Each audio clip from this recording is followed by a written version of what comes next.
Bonjour à tous et bienvenue sur mon test de mon LG G Pro 2. C'est mon téléphone personnel à moi-même, que j'adore de tout mon cœur. C'est mon téléphone depuis 1 an et demi et pour le moment, il n'y a pas de grand téléphone qui me donne plus envie que mon LG G Pro. Donc je bave pas de mon S6 hein, ou un iPhone. Mais celui-ci, il est terrible.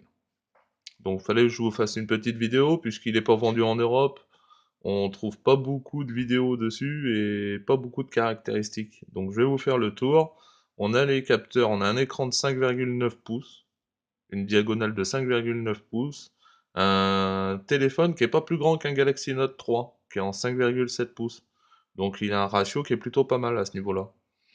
Après derrière, on a les boutons volume plus moins et un bouton home, comme un bouton home en fait, avec une petite lettre de notification qui s'éclaire.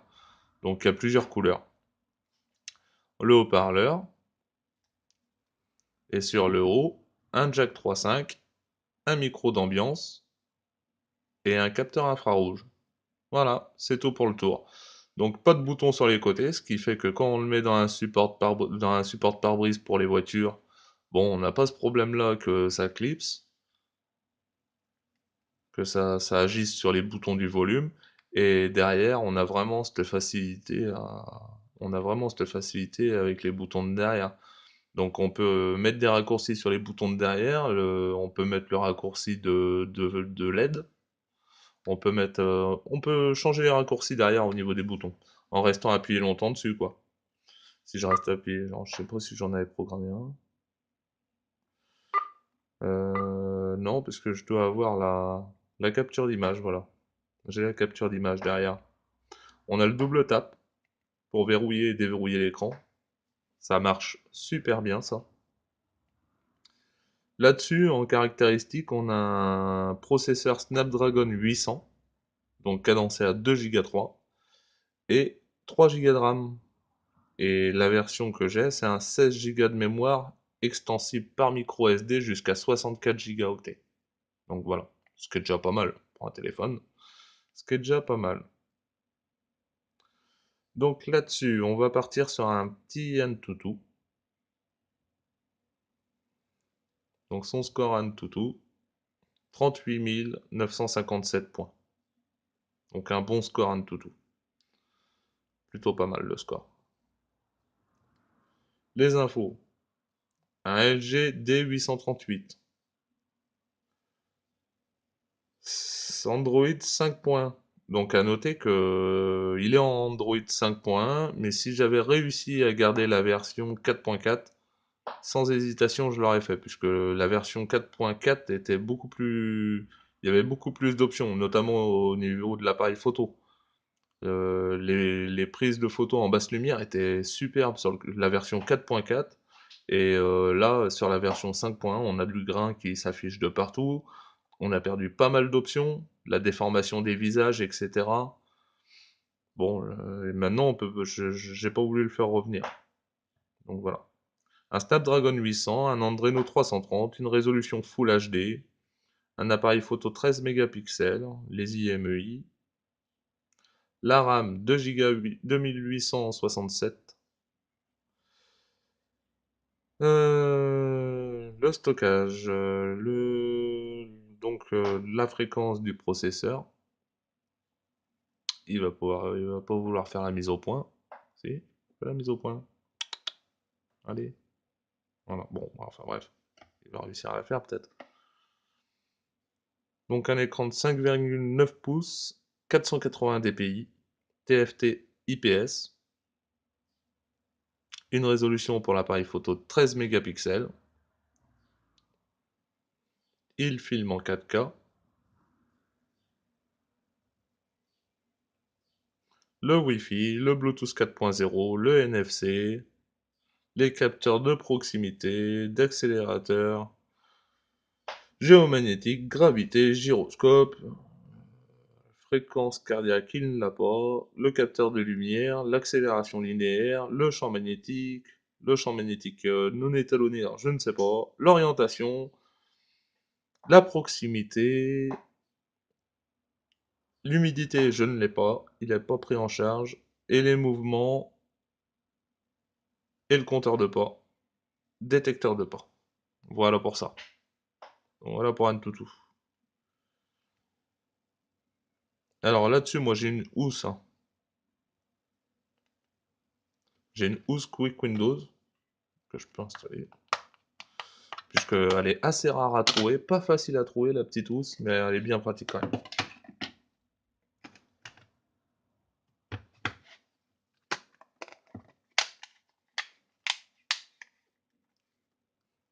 Voilà. Alors avec la housse, on a, on a un téléphone qu'on verrouille, qu'on déverrouille sur la housse. On a nos appels, l'horloge qu'on peut modifier, hein. L'horloge, on a plusieurs thèmes, bah, comme sur le G3 en fait, hein. C'est le, c'est le grand frère du G3, sauf qu'ils ont loupé un truc, ils n'ont pas mis le laser autofocus, et c'est tout ce qui lui manquerait. Donc la date et le lecteur multimédia. Donc voilà pour la housse Quick Windows. Et puis elle est plutôt bien faite, puisque quand on le retourne, on a quand même accès à nos boutons, au LED flash, ça ne gêne en rien. Très bien étudié la housse à LG. Donc là-dessus, dans les paramètres, on a plusieurs réglages. On a la télécommande qui est là. Donc la télécommande est là où on peut la voir ici, hein. Moi, je la mets directement ici comme ça voilà, quand je veux utiliser ma télécommande. Là, j'ai mes télécommandes Samsung, ma télécommande de Hisense. Je peux mettre une zone. Alors, la mise au point, c'est pas faite, voilà. Je peux mettre une zone. Je peux créer une télécommande. Donc la créer en prenant une autre télécommande, en mettant la télécommande juste en face du téléphone. Donc ça, j'ai jamais essayé encore, hein. Bon, on appuie jusqu'à temps que ça fonctionne, et une fois que ça fonctionne, on fait oui, on fait oui, on fait oui, et la télécommande est paramétrée. Donc voilà. Et on a une vraie télécommande universelle qui est plutôt pratique. La télécommande, vous en verrez plein sur YouTube qui font les démos. Là-dessus, on a plusieurs réglages dans les paramètres. Donc je vais vous faire défiler les pages des paramètres, comme ça vous serez fixé. Le profil du son, le volume, la puissance du vibreur, son et vibration, type de vibration. Alors, on peut choisir un type de vibration. Long, rapide, standard, régulier. On a plusieurs réglages. Les notifications vocales, alors ça je ne l'ai pas mis, mais quand on reçoit un SMS, ça peut nous réciter le SMS. Bon, admettons. L'écran de verrouillage, hop, on a le knock code, le schéma, le code PIN, le mot de passe. Les touches tactiles du bas, on peut choisir leur couleur, noir ou blanc. Leur combinaison, c'est-à-dire que je prends une touche tactile et je la mets en haut. C'est-à-dire que je prends le double fenêtre, je le rajoute. Le quick memo, je le rajoute. Et on voit bien ici que ça se rajoute. Donc moi je vais les retirer parce que ça va me foutre, ça va me foutre le bordel dans mon test. Les notifications. Les notifications, ça par contre c'est vraiment pas mal. Parce que les notifications, on peut les avoir ici, directement. La taille de la police, le type de la police d'écriture, la luminosité, donc la luminosité, hop, si je la mets trop, vous allez rien voir. La lettre de notification, donc lettre de notification avant et arrière. Et on peut paramétrer plusieurs choses, donc la détection de visage. Quand l'appareil photo détecte un visage, la lettre de derrière, alors on va faire comme ça, la lettre de derrière s'illumine. Dès que l'appareil photo va détecter un visage, la lettre de derrière va s'illuminer. Les appels en cours, quand on passe un appel, la lettre clignote derrière en rouge. Les appels manqués, on peut télécharger plus, jamais réussi à télécharger. La batterie en charge, les appels manqués en LED avant, pareil. On a plusieurs réglages. La mise en veille, la rotation automatique de l'écran intelligent, bon, admettons. L'effet télé, donc trou noir quand on veut le bloquer.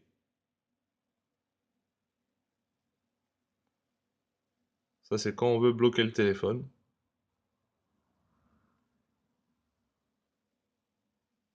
Donc moi je mets, hop, trou noir, ok. L'écran de veille, l'horloge.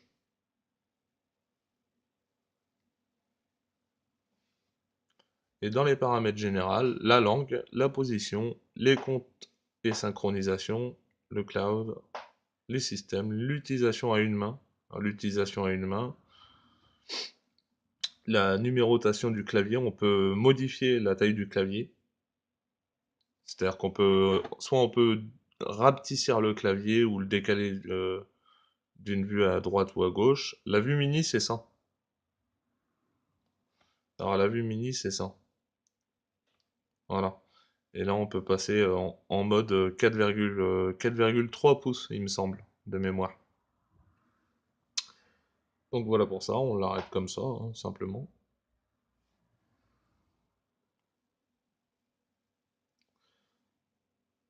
Donc, la housse Quick Windows. Donc on était dans la générale, la sécurité, le mode invité, le geste.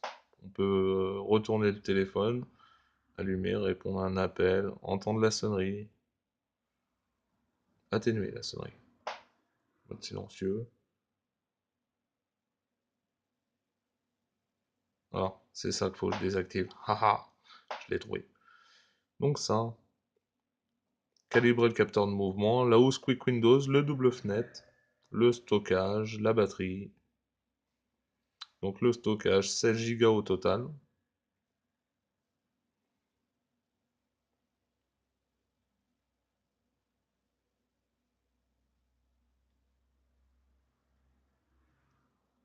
Les options des développeurs, l'impression, et à propos des téléphones, on a fait le tour. Donc, une petite chose à vous montrer. Hop, avant de faire le test de la musique. L'horloge. On va en rajouter une nouvelle. Enregistrer.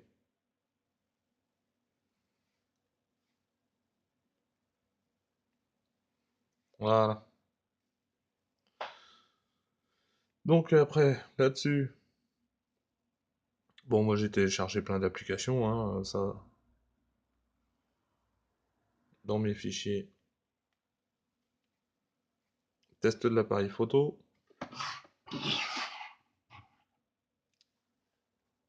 Hop, le petit personnage Iron Man qui a perdu son bras. Il a pas perdu la tête, il a perdu juste le bras, lui.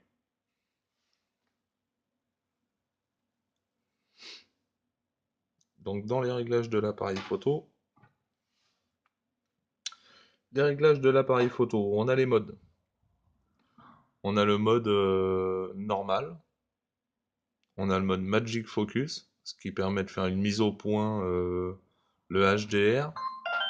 Ah, voilà, j'ai réglé une alarme pour vous montrer les lettres de notification. On en a une là-haut.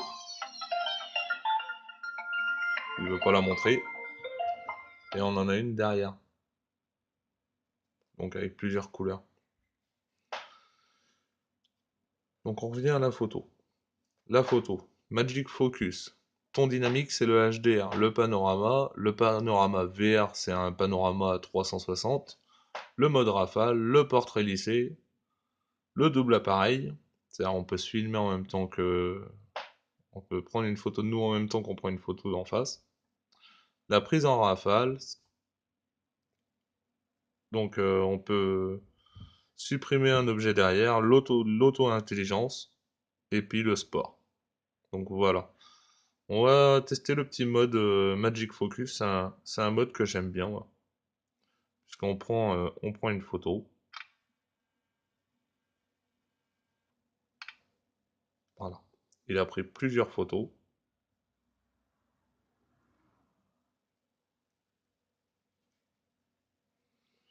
Et pendant ce temps-là, on peut faire le focus sur ce qu'on veut. Il va aller chercher le focus. Voilà.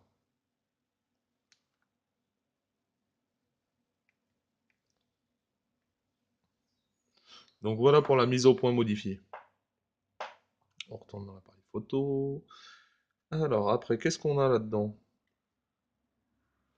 On a mon, là pour la prise de vue, je vais le faire en mode intelligence. Mode intelligent, non. On va se mettre en mode normal, voilà, pour avoir les réglages. Donc on a la capture vocale, la luminosité, la mise au point auto, le réglage des pixels. Donc on va se mettre en 4 tiers. L'ISO auto, on peut aller jusqu'à ISO 800. La balance des blancs, l'effet de couleur, le son, on peut changer la tonalité. Ah, ça va être drôle. Les touches du volume, alors on peut capturer ou zoomer avec les touches de derrière. Alors ça, c'est pratique aussi. Voilà pour les réglages. En mode vidéo, le mode vidéo, on a des réglages aussi. On a le zoom audio. On a la captation de vidéo en Ultra HD par 3840 par 2160. En Full HD 60 fps. En Full HD 30 fps. En HD 720p. En slow motion. En QVGA. Et après, format MMS. Alors là, ça doit être une catastrophe en format MMS. Donc ça c'est vu. On a la luminosité, la balance des blancs, les touches de volume, LED et la réinitialisation. Donc avant, en mode vidéo, avant, ce mode-là était plein. Quand il était en 4.4, j'avais plusieurs autres options qui étaient la déformation de visage. J'avais plein de choses. Et là, depuis 5.1, c'est une catastrophe. Notamment pour les photos en basse luminosité. Donc, on va mettre un peu de lumière pour qu'on y voie plus clair.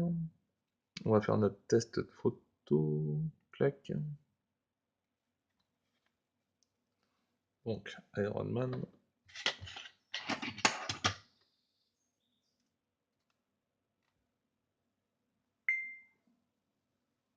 Donc, ça, c'est pour la vidéo.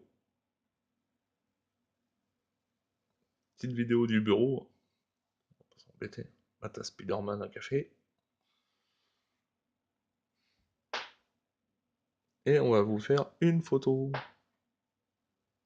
Donc, notamment, j'ai oublié de préciser, mais en faisant une vidéo, on peut prendre également des photos.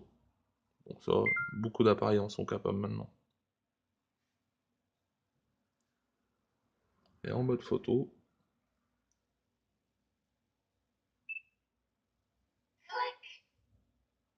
on a bien changé le son du déclencheur, hein. Ça s'entend bien. Donc voilà pour ça. Donc la galerie, on va retourner dans l'appareil photo, c'est plus simple d'y accéder comme ça.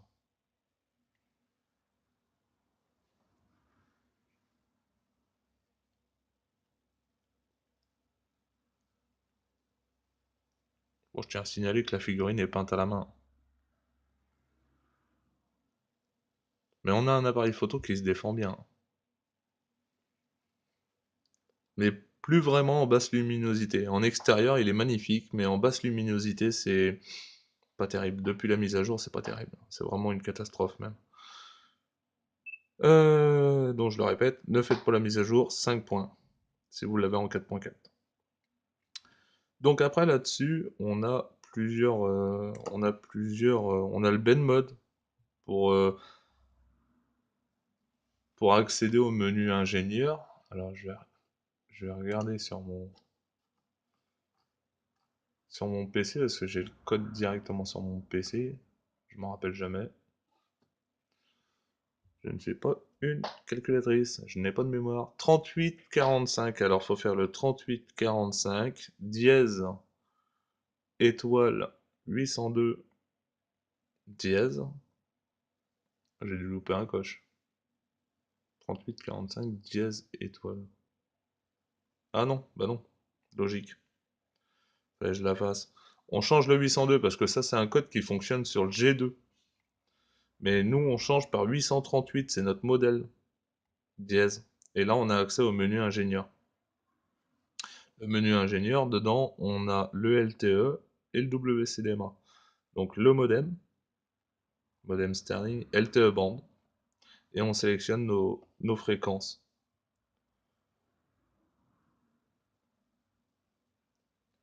Donc après, on a le mode WCDMA. Donc c'est où?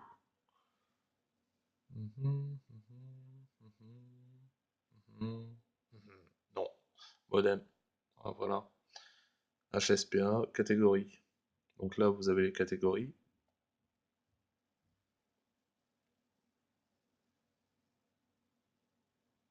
Et comment j'ai fait la dernière fois? Tchou-tchou.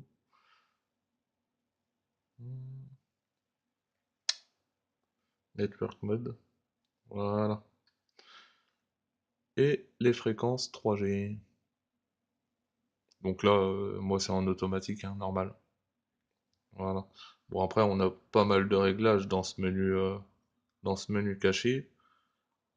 Mais voilà. Pour ceux qui ont un LG G Pro 2, comme moi, qui sont embêtés, comme j'ai été embêté, puisque quand on est en version 4.4, il y a un code, il y a une vidéo sur YouTube qui donne ce code, qui donne l'ancien code. Et l'ancien code ne fonctionnait plus quand j'ai fait la mise à jour. Donc j'ai essayé un code du G Pro 2 qui a fonctionné. Donc depuis que je suis en 5.1, je suis obligé de faire ce code pour avoir le menu ingénieur à activer toutes les fréquences 4G et tout. Donc voilà pour le tour du propriétaire. C'est un téléphone qui est plutôt grisant parce qu'il est vraiment très bien fait. Niveau son et vidéo, je vous ai pas montré. Donc les menus là, les menus sont assez énervants. Les boutons de menu en bas qui arrêtent pas de se cacher. Ils se cachent quand on veut pas et ils restent apparents quand on veut. C'est une catastrophe.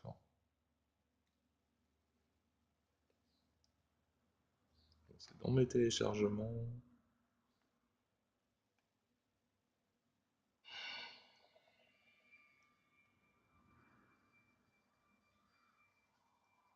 On arrive à le-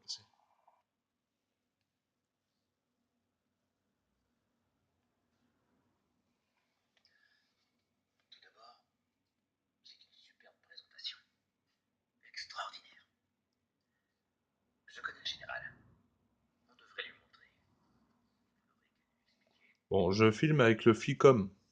Le Ficom de ma femme, c'est un Ficom EX 780L qui fonctionne très bien d'ailleurs en Snapdragon 801 et tout, 3 Go de RAM, un écran Full HD, il est vraiment pas mal. Mais par contre, la caméra, elle restitue pas super bien les couleurs, hein. Ce que je vois, c'est pas super parce que l'écran est beaucoup plus beau quand je regarde le téléphone que quand je regarde le Ficom. Ah, mon alarme. Je vous remonte. Ça, j'aime bien aussi. La petite lettre derrière, là, c'est pratique parce que qu'il soit posé dans n'importe quel sens, on a une lettre de notification. Donc voilà. Les boutons de derrière sont vraiment très pratiques. C'est vraiment un téléphone qui est destiné au multimédia, hein. Et là-dessus, je vais vous laisser pour un prochain test qui sera sûrement le Ficom et filmé avec le LG G Pro 2. Donc voilà. Vous aurez un petit aperçu de la vidéo du G Pro 2 en Full HD.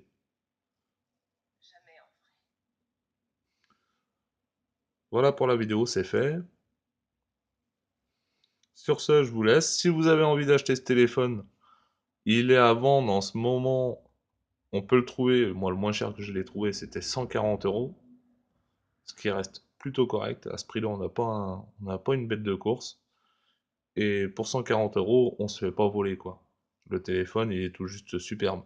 Il a une batterie de 3200 mAh. C'est un grand écran de 5,9 pouces, pas très encombrant. Les boutons derrière, il y en a qui aiment pas du tout. Moi, j'adore. Je changerais ça pour rien au monde, puisque c'est vraiment très pratique quand on le met dans la voiture et tout, on l'accroche, on n'appuie pas sur les touches, hein. On n'appuie sur rien du tout d'ailleurs. Et puis par derrière, on a accès facilement au volume et au bouton de déverrouillage. Donc voilà pour ce test, et puis je vous dis à une prochaine sur YouTube, et je vous testerai le Ficom EX 780L filmé avec le G Pro 2. Voilà, salut les amis, à la revoyure.